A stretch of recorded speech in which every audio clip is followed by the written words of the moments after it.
उपमुख्यमंत्री श्रीयुत अजितदादा पवार, आपल्या जिल्ह्याचे पालकमंत्री श्रीयुत चंद्रकांत दादा, ज्यांच्या निमंत्रणाला मान देऊन व्यासपीठावरील सर्व दिग्गज आणि आपण सर्व इथं उपस्थित राहिलात, त्या आपल्या सर्वांच्या लाडक्या माई माननीय रामशेठ ठाकूरजी, आमदार रोहित पवारजी, या निमित्तानं उपस्थित असणारे या संस्थेचे अध्यक्ष NR पाटील काका, संगीता वहिनी, प्रशांत पाटील, सुनील पाटील, व्यासपीठावरील सर्वच मान्यवर आणि बंधू भगिनींनो, आपल्या महात्मा फुले शिक्षण संस्थेच्या वतीनं आज डॉक्टर ND पाटील महाविद्यालय या ठिकाणी सुरू होते, विधी महाविद्यालय. खरं म्हणजे याबद्दल मी तुमचं पहिल्यांदा अभिनंदन करतो, कारण आपल्या तालुक्यातलं हे पहिलंच कॉलेज आहे विधी महाविद्यालय. आजचा योग हा थोडासा दुर्मिळ योग आहे. उद्या देशाचे सरन्यायाधीश कोल्हापूरला येणार आहेत आणि मुंबई उच्च न्यायालयाच्या खंडपीठाचं उद्घाटन उद्या गवई साहेबांच्या हस्ते कोल्हापूरला होणार आहे. आणि त्याच्या आदल्या दिवशी आपण आपल्या तालुक्यातल्या पहिल्या वहिल्या विधी महाविद्यालयाचं उद्घाटन या ठिकाणी करतोय. मला खात्री आहे की आजपर्यंत अनेकांनी हायकोर्टाच्या खस्ता दिल्लीला, मुंबईला जाऊन घातल्या. मुंबईच्या फोर्ट परिसरामध्ये आपली लोक दिसायची ती हायकोर्टासाठी जास्त. आज तो सगळा लोंढा हा कोल्हापूरकडे उद्यापासून सुरू होईल. आज 4 न्यायाधीशांची नेमणूक झालेलं वर्तमानपत्रात आलंय. माझी अपेक्षा आहे की या विधी महाविद्यालयातून मुलं मुली शिकतील. ती फक्त इस्लामपुरात प्रॅक्टिस करणार नाहीत, तर त्या खंडपीठापर्यंत जाऊन प्रॅक्टिस करतील. आणि उच्च न्यायालयामध्ये प्रॅक्टिस करणाऱ्या मुलांची वाळवे तालुक्यातली संख्या सगळ्यात जास्त राहील पुढच्या 10 वर्षात, अशी मी अपेक्षा करतो. आणि आज 4 न्यायाधीशांची नावं जाहीर झालेली आहेत. आपल्या तालुक्यातला एखादा कधीतरी त्या खंडपीठाच्या न्यायाधीशाच्या खुर्चीवर बसेल, ते स्वप्न या तालुक्यातल्या प्रत्येक या विद्यार्थ्यांनी या कॉलेजच्या पाहावं. खरं म्हणजे देशाच्या सर्वोच्च न्यायाधीशांनी, गवई साहेबांनी जर लक्ष घातलं नसतं तर हे खंडपीठ झालंच नसतं. त्यांच्यामुळं हे खंडपीठ होतंय. आणि म्हणून आपल्या तालुक्याच्या वतीनं, आपल्या जिल्ह्याच्या वतीनं मी गवई साहेबांचे पहिल्यांदा मनपूर्वक अभिनंदन करतो आणि आभार मानतो. या कॉलेजला आदरणीय ND पाटील साहेबांचं नाव आपण देतोय. आपल्या सगळ्यांची जबाबदारी फार मोठी आहे. आणि मला वाटतं की हा तालुका ND पाटलांची जी प्रवृत्ती होती, जी पर्सनॅलिटी होती, ती वाळवे तालुक्याचा एकंदर स्वभाव काय हे सांगणारी होती. मी दोन्ही दादांना सांगू इच्छितो की हा तालुका हा फार स्वाभिमानी लोकांचा तालुका आहे. या तालुक्याला फार मोठी स्वातंत्र्य सैनिकांची परंपरा आहे.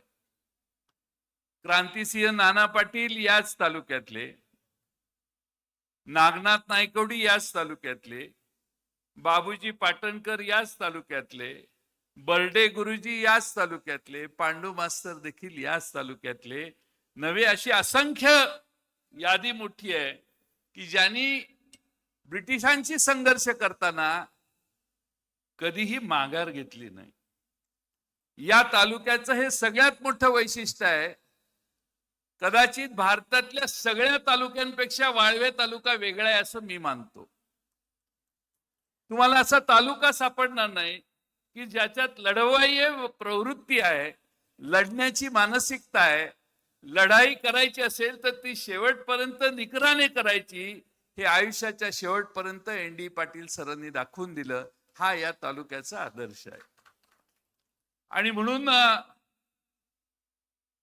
हा आमच्या तालुक्याचा प्रॉब्लेम पण आहे. सहजासहजी वाकत नाही, सहजासहजी शरण जात नाही. लढाई करायची असेल तर ती करताना कितीही फंदफितुरी झाली तरी जे आहेत त्यांच्या बरोबर घेऊन लढायचं, हे एन.डी. पाटलांपासून सगळ्या स्वातंत्र्य सैनिकांनी आम्हाला शिकवलेलं आहे. हा प्रॉब्लेम आहे आणि हे आमचं वाळवे तालुक्याचं स्वाभिमानाचं केंद्र पण आहे.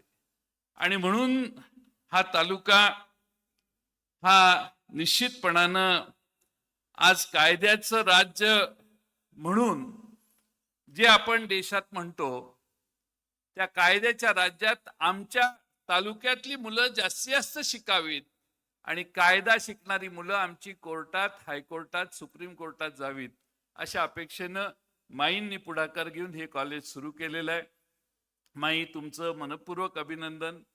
तुमचं आणि सगळ्यांची ओळख आहे, त्यामुळे तुमची ओळख मी काय करून देत नाही. पण कधीही माईंचा फोन आला तर तो माईंचा फोन आपल्या मुलाला आपण फोन करतोय याच भावनेनं नेहमी आलेला आहे.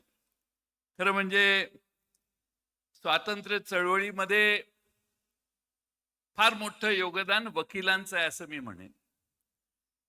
आपल्या देशामध्ये महात्मा गांधी वकील होते, पंडित जवाहरलाल नेहरू वकील होते, सरदार पटेल हे वकील होते, डॉक्टर बाबासाहेब आंबेडकर वकील होते, मौलाना आझाद घ्या, राजेंद्र प्रसाद घ्या, असे अनेक दिग्गज आहेत की जे वकील होते पण त्यांनी सत्तेशी, तेव्हाच्या ब्रिटिश राजवटीला घालवण्यासाठी संघर्ष केला आणि या देशाचं त्या सर्वांनी नेतृत्व केलं. जवाहरलाल नेहरू आणि यांचे वडील मोतीलाल नेहरू, अलाहाबाद कोर्टाची 1/3 प्रॅक्टिस ही मोतीलाल नेहरूंची असायची. अत्यंत धनिक, प्रचंड मोठी प्रॅक्टिस करून पैसे मिळवलेले, पण ते सगळं सोडून त्यांनी स्वातंत्र्य संग्रामात भाग घेतला. खरं म्हणजे एवढं मोठं ऐश्वर्य सोडून स्वातंत्र्य संग्रामात भाग घेणं हे काही सोपं त्या काळात नव्हतं. आणि त्यामुळं असं गमतीनं म्हटलं जातं, वकिलाने आधी वकिलीच करावी.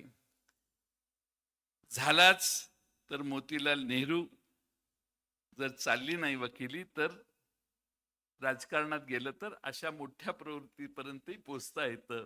म्हणजे मोतीलाल नेहरू असोत किंवा जवाहरलाल नेहरू असो, हे आधी वकील होते. वकिलांच्या राजकारणातल्या सगळ्या लोकांना बघा, संख्या आजही मधल्या काळात आम्ही सरकारमध्ये ज्यांच्या होतो त्या विलासराव देशमुख साहेबांच्या पासून बरेच दिग्गज हे वकील होते. आज खरं म्हणजे आपल्या भारतामध्ये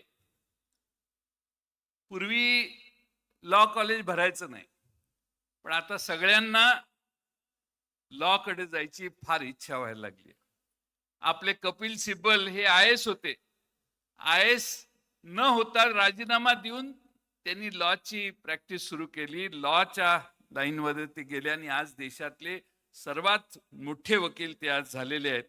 आणि याचं वैशिष्ट्य याचं असं आहे की तुम्ही पाहिजे तेवढी फी चालू करता. रामशेठ ठाकूर आले 50 लाख, रोहित पवार आले 15 लाख, आमचे NR काका आले 2000. म्हणजे वकील देखील केस आणि माणूस बघून फी आकारू शकतो. आणि या व्यवसायाला रामशेठजी काही भांडवल लागत नाही. जे काही भांडवल असतं ते डोक्यात असतं. आणि त्यामुळं सर्वात विद्वान लोक हे आज देशाच्या नामांकित वकिलांच्या त्यांचं नावलौकिक नाव घेतलं जातं. माझ्या काही छोट्याशा सूचना आहेत. पुण्यातलं ILS लॉ कॉलेज आहे, ते जे लॉ कॉलेज आहे त्याच्यामध्ये 75% जर अर्धा टक्के देखील अटेंडन्स कमी असला माई, तर त्याचं वर्ष रद्द केलं जातं. 75% असलं पाहिजे. प्राचार्य ताई 75%, तुम्ही काय नियम लावायचा ते मी आपल्या आदर्श नियम सांगतोय तुम्हाला. 75% जर अटेंडन्स नसेल मुलाचा, अर्धा टक्का जरी कमी असला तरी त्याचं मुलाचं वर्ष बाद होतं. त्यामुळे कडक प्रशासनाने अतिशय उत्तम दर्जाचे वकील निर्माण होतील अशी अपेक्षा मी या निमित्तानं करतो. खरं म्हणजे फार मोठ्या प्रमाणात वकील होतात. वकील होणं सोपं आहे, पण यशस्वी वकील होणं फार अवघड आहे. आणि यशस्वी वकील व्हायचं असेल तर प्रचंड मेहनत करावी लागते आणि यशस्वी वकिलाला 24 तासातले 18 तास देखील पुरत नाही. आणि म्हणून यशस्वी वकिलांची मोठी फौज या तालुक्यातून बाहेर पडेल अशी अपेक्षा मी करतो. हा काळ आर्बिट्रेशनचा काळ आहे. त्यामुळे माझी सूचना आहे की आर्बिट्रेशन सेंटर जर उभा करता आलं तर बघा, एवढ्या मोठमोठ्या कंपन्यांमध्ये वादावादी असते. या आर्बिट्रेशन हा एक वेगळा व्यवसाय आहे. कॉर्पोरेट लॉ हा एक वेगळा विषय आहे. अनेक फर्म्स मुंबईमध्ये आता कॉर्पोरेट लॉला सेवा देणारी जी लोक आहेत त्या लोकांना 20-30 लाख रुपये पगार देऊन आपल्याकडे नोकरी ठेवतात. आमच्याकडे सोली सोराबजी शेजारी राहतात मुंबईला, त्यांची मुलगी जिया मोदी, तिच्याकडे काम करणाऱ्या वकिलांचे पगार जर ऐकले तुम्ही तर प्रत्येक मुलाला वाटेल बाकीचा धंदा सोडू आणि आपण कॉर्पोरेट लॉ मध्ये जाऊ. त्यामुळे कॉर्पोरेट लॉ हे अतिशय महत्वाचं आहे. आणि अलीकडं JMFC मध्ये महाराष्ट्रातल्या मुली जास्त पास होतात, जास्त जज कोर्ट मुली व्हायला लागलेल्या आहेत. आणि त्यामुळं जास्त आपल्या भागातनं JMFC कशा मुलं होतील हे बघण्याचाही प्रयत्न आपण सगळ्यांनी केला पाहिजे. खरं म्हणजे कायद्याचं पालन होणं हे एक वेगळी गोष्ट आहे, पण न्याय मिळणं ही फार अवघड गोष्ट झालेली आहे. कायदा सगळीकडे चालू आहे, पण कोर्टात गेल्यावर न्याय मिळेलच का ह्याची आता गॅरंटी राहिलेली नाही. हे फार अवघड, एवढं अवघड आहे की न्यायाधीशांनी मनात आणलं तर एखादी विषय 8-8 वर्ष, 3-3 वर्ष, 5-5 वर्ष ती माणसं वर गेली तरी निकाल लागत नाही. आणि म्हणून मला आठवतं पेंडन्सी महाराष्ट्रातली कमी करावी म्हणून मी आणि विलासराव देशमुख आम्ही दोघं, मी अर्थमंत्री असताना चीफ जस्टिस बरोबर वर्षातनं एक मीटिंग असते. न्यायालय सांगत असतं हे करा, हे करा, हे करा, हे करा, मागण्या असतात त्यांच्या आणि त्या कराव्या लागतात पूर्ण. मी एकदा अशाच बैठकीत 2003, 4, 5 साली काहीतरी मी रजिस्ट्रारला पत्र लिहिलं की आम्हाला महाराष्ट्रातली पेंडन्सी कमी करायची आहे. तालुका, जिल्हा, राज्य या स्तरावरच्या पेंडन्सीज कमी करण्यासाठी आम्ही 5 वर्ष न्याय व्यवस्थेसाठी पैसे खर्च करायला तयार आहे. तुम्ही 100 न्यायाधीश टेम्पररी लावा नाहीतर 200 लावा, पण आम्हाला आम्ही 5 वर्षासाठी, 10 वर्षासाठी, पण ही पेंडन्सी एकदा महाराष्ट्रातली कमी करू. माझ्या पत्राची एक प्रत मुख्यमंत्र्यांच्या सचिवांच्याकडे गेलेली. मला विलासराव देशमुखांचा फोन आला. जयंतराव, म्हटलं काय साहेब, आपल्याला जास्त काळ मंत्री राहायचं नाही असं काय प्लॅन ठरलाय का आपला? म्हटलं काय झालं? अहो म्हटलं तुम्ही न्यायाधीशांना कशाला पत्र पाठवताय? मी म्हटलं आपल्या मागण्या, अहो जाऊ देव म्हटले, काय काढायला लागलाय तुम्ही? त्यांच्या मागण्या काय बघून मुकाट्याने परत यायचं म्हटले, असला काही विषय करू नका तिथं. ठीक आहे म्हटलं. तिथं गेले. श्रीकृष्ण म्हणून न्यायाधीश होते, ते आयोग नव्हता का, ते असे बाजूला, चीफ जस्टिसच्या बाजूला ते बसलेले. सगळ्या चर्चा झाल्या. त्या श्रीकृष्णाने विचारलं और कुछ है? आता खरं मी गप्प बसायला पाहिजे. मी म्हटलं ते हमने एक खत दिया है आपको, वो देखिए आपने. तो रजिस्ट्रार म्हटला, yes minister has given this letter, shall I read. ते चीफ जस्टिस म्हणते वाचा. आता माझ्या हातात काय राहिलं नाही, विलासराव माझ्याकडे रागाने बघायला लागले कशाला काढला विषय म्हणून. आणि त्याने चीफ जस्टिस त्याने पत्र वाचून काढलं. तर ते म्हटले की आम्ही पूर्ण विचार करतो, एकच आम्ही करू की सकाळच्या वेळी कोर्ट चालू करू, जमलं तर संध्याकाळी कोर्ट चालू करू, आणि पेटी केसेस, छोट्या छोट्या केसेस आहेत त्या सॉर्ट आउट करायचं पहिलं काम आम्ही करू, आमची ही कमिटमेंट आहे. पण पेंडन्सी कमी करण्यासाठी तुम्ही रेज केलेला इश्यू व्हॅलिड आहे, आणि आम्हालाही हे मत आहे की तुम्ही आमच्या फॅसिलिटीज वाढवा, संख्या आम्ही वाढवायचा प्रस्ताव हळूहळू करतो.